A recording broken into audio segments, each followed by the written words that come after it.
Welcome back, peeps. Today we are taking a look at a very underused weapon that is actually quite fascinating. The new dungeon gave us a unique weapon, the first of its kind, and with the current seasonal mods, it's more than viable in harder content.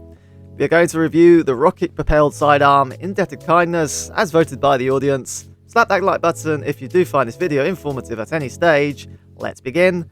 So, Indebted Kindness is a brand new sidearm that is part of the Warlord's Ruin loot pool of the Arc Element, a hard-hitting rocket-propelled frame, the first of its kind and the only one available as of the making of this video. It fires a rocket-propelled projectile that travels in a linear direction similar to rocket launchers, doing impact damage and AoE damage, decent at close and medium ranges. For longer ranges, you'll want to get a decent velocity roll or targets may dodge the projectile. In normal gameplay, the weapon can one-shot most red bar combatants and dealing significant damage on yellow bars. In endgame content, the weapon performs a very useful utility role, and when barrier sidearm is active, the weapon can one-shot barrier champion shields even any difficulty, including Grandmaster, making it a very good option when anti-barrier sidearm is one of the artifact perks in a given season, just like the present one, also receiving a 25% damage buff. It can also roll perks that can stun overload champions, even when anti-barrier sidearm is active. More of that shortly. It also interacts well with arc subclasses due to it being a special weapon, meaning it can proc beacons when amplified and generate traces, allowing it to be very useful for ability regeneration and blind builds, but due to the power of the current artifact perks, you may not want to bother with arc subclasses this season. Let's take a look at the available perks on the third and fourth column.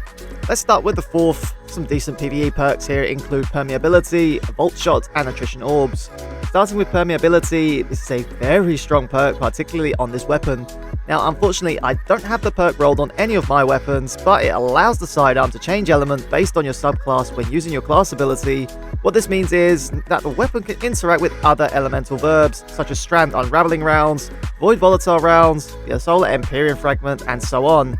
And with it being the only sidearm of its kind, this is a very unique perk and worth grinding for.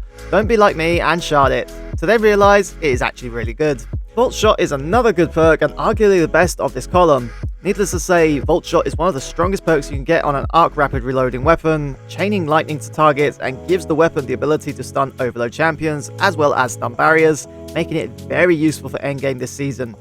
Finally, Attrition Orbs is also a decent perk. Every 5 consecutive hits spawns an orb, meaning 2 per mag, useful for orb-based builds which can proc mods and abilities like Woven Mail.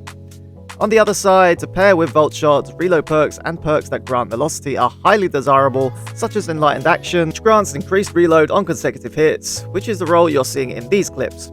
Loose Change, when paired with Volt Shot, also grants increased reload, especially when jolting with Volt Shot and other debuffs. However, Impulse Amplifier is arguably the strongest perk out of these. It passively grants 20 points to reload speed and significantly increases the velocity of projectiles fired, allowing it to be more accurate from a distance.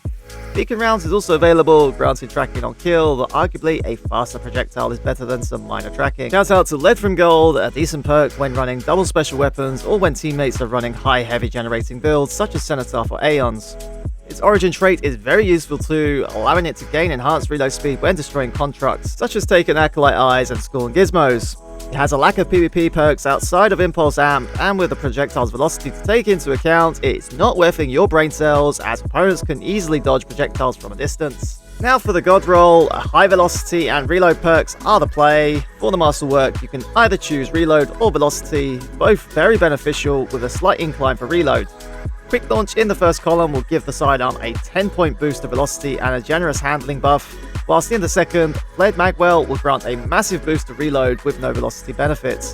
Arguably, high velocity rounds is better, granting 10 points to both stats. We have already covered columns 3 and 4. Impulse Amp is my pick thanks to that massive velocity buff and reload speed, and finally, Volt Shot for mob clearing and overload champ stuns. It's a very innovative weapon, capable this season of stunning 2 champions, a very effective utility weapon that can be fired from a distance with the right roll, and can be useful with permeability rolled on all 5 subclasses. It gets a 4 out of 5. It's very underrated and I'm surprised I'm not seeing it more in LFGGMs. That's it for this video. Made it to the end? Excellent! Subscribe if you're new and thank you for watching. Next video, I am waiting for the last catalyst of Wishkeeper to come out. I have a nasty Threadling Warlock build in the wings. Watch this space. This was Plasma Alchemist. Your viewership is much appreciated. Until next time, see you later.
guardian!